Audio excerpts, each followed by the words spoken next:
materi pembelajaran kalimat opini dan fakta.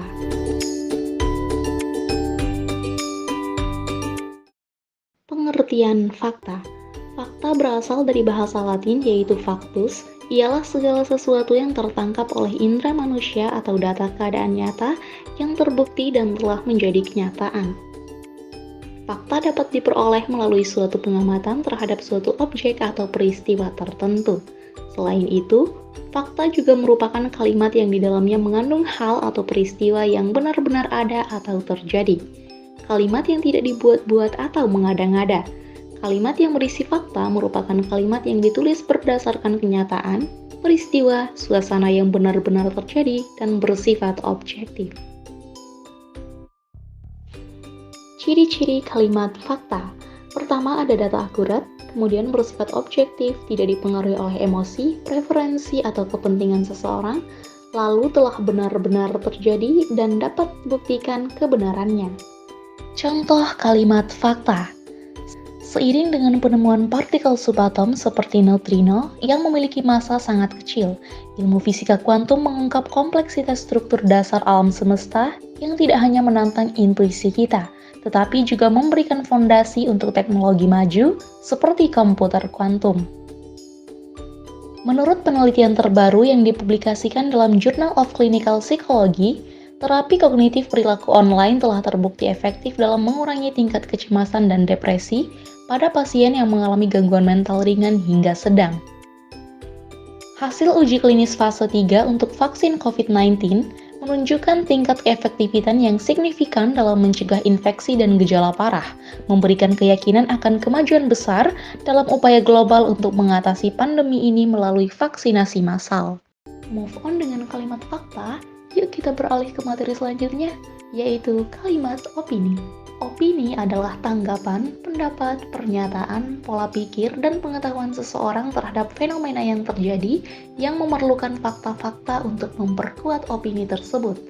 Berbeda dengan fakta, opini memiliki tujuan dan fungsinya dalam gejala kebahasaan, yakni menampilkan banyak perspektif pada fenomena tertentu agar memiliki banyak pembahasan. Ciri-ciri opini mengandung pendapat pribadi, kemudian bersifat subjektif, mencerminkan sikap atau nilai seseorang, kemudian belum tentu dapat dibuktikan kebenarannya, lalu dinyatakan dengan kata relatif, kira-kira, menurut, berpendapat, dalam, seperti, pandangan, dan perkiraan, seharusnya, selayaknya. Terakhir, informasinya berubah-ubah. Contoh kalimat opini. Menurut pandangan saya, integrasi inovasi dalam kurikulum pendidikan dapat merangsang minat belajar siswa, membantu mereka mengembangkan kreativitas dan persiapan untuk menghadapi perubahan dinamis dalam dunia pekerjaan. Meskipun teknologi telah membawa dampak positif dalam mempermudah hidup kita, sebagian saya merasa khawatir akan pengaruhnya terhadap privasi pribadi. Sederhana, namun kompleksnya dilema ini mengingat perlunya keseimbangan antara kenyamanan teknologi dan hak-hak individu yang mendasar. Penting untuk memiliki keseimbangan antara pekerjaan dan kehidupan pribadi. Saya merasa terlalu fokus pada karir dapat mengorbankan kebahagiaan pribadi, dan sebaliknya. Masuk pada pembahasan selanjutnya, yaitu perbedaan kalimat fakta dan kalimat opini. Pertama, tentang fakta, berisi data-data yang bersifat kuantitatif atau angka, dan kualitatif atau sebuah pernyataan, memiliki data yang akurat seperti keterangan waktu, tanggal, tempat, dan peristiwa, dikumpulkan dari berbagai narasumber yang terpercaya, bersifat objektif. Dalam kalimat fakta biasanya dapat menjawab rumus pertanyaan 5W plus 1H, menyampaikan kejadian yang sedang atau telah dan pernah terjadi. Informasi datang dari kejadian yang sebenarnya. Pengungkapan fakta yang deskriptif dan apa adanya. Dan terakhir, penalaran fakta secara induktif. Lalu, opini. Kalimat opini dipengaruhi data pendukung atau konteks di dalamnya. Bersifat subjektif, tidak berasal dari narasumber, melainkan bersifat personal, berisi pendapat tentang peristiwa atau fenomena yang terjadi, memberikan pandangan peristiwa yang belum pasti terjadi atau bisa terjadi di kemudian hari, hasil pemikiran atau pendapat seseorang atau sekelompok orang terhadap isu tertentu. Informasi yang disampaikan belum memiliki pembuktian yang konkret. Ditandai dengan penggunaan kata-kata seperti bisa jadi, sepertinya, mungkin, seharusnya, dan sebaiknya.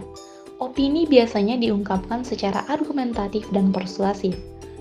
Terakhir, penalaran opini menggunakan pendekatan reduktif. Itulah perbedaan antara kalimat fakta dan opini. Gimana nih, teman-teman udah pada paham belum tentang kalimat fakta dan kalimat opini? Nah, untuk mengukur seberapa jauh pemahaman teman-teman tentang kalimat fakta dan kalimat opini, yuk simak video berita setelah ini. Nanti di akhir teman-teman akan menentukan kalimat fakta dan kalimat opini. Selamat menyimak!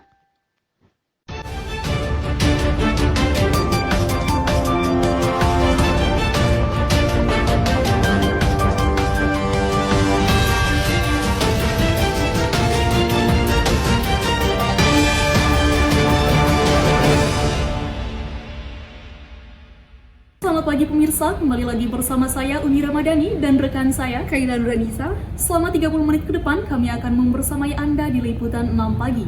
Baik pemirsa, berita utama. Di tahun 2024, Indonesia akan melaksanakan perhelatan politik yang besar, pemilihan presiden, DPR, DPD, DPRD, dan juga pilkada serentak. Pemilu serentak ini akan menjadi ujian yang sesungguhnya bagi bangsa Indonesia dalam menjalankan demokrasi. Situasi yang kita hadapi saat ini membutuhkan komitmen persatuan dari seluruh pihak. Solidaritas seluruh elemen bangsa juga memerlukan pemerintahan yang tenang dan kuat agar dapat bekerja sungguh-sungguh, memerlukan stabilitas politik dan keamanan untuk mengatasi tantangan di masa yang akan datang. Kemudian bagaimana pendapat Gen Z terkait pemilu 2024 ini? Sudah ada rekan kami Zara di Universitas Brawijaya. Selamat pagi Zara, bagaimana tanggapan Gen Z terkait pemilu 2024? Silahkan Zara. Baik, Uni dan Kaila di studio. Sekarang saya sedang berada di Universitas Brawijaya. Di sini saya akan menanyakan tentang tanggapan Gen Z terkait pemilu 2024. Sekarang saya sedang bersama narasumber kita dari mahasiswa Universitas Brawijaya. Bisa memperkenalkan diri terlebih dahulu. Oke, perkenalkan nama saya Marziatul Aini. Teman saya Putri Dewi bernama.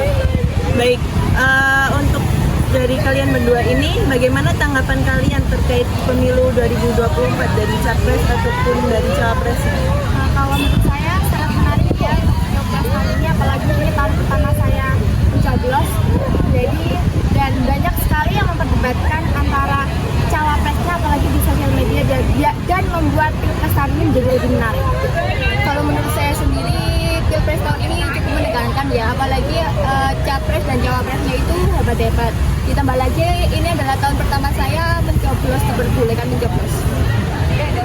Sebagai Gen Z yang menjadi yang mencoblos pada tahun pertama ini, bagaimana apakah kalian siap untuk melakukan pencoblosan di pemilu 2024? Kalau dibilang siap sih siap. Jadi dengan persiapan yang akan saya ambil atau yang akan saya lakukan sih tentunya melihat visi misi dari setiap calon presiden dan presidennya ya, dari visi misi terus track record dari masing-masing personalnya. Kalau menurut saya persiapan saya cukup siap banget, apalagi kan saya excited ya, baru pertama kali mencoblos dan semoga pilihan saya itu bisa membawakan Indonesia lebih maju dan lebih baik. Terima kasih.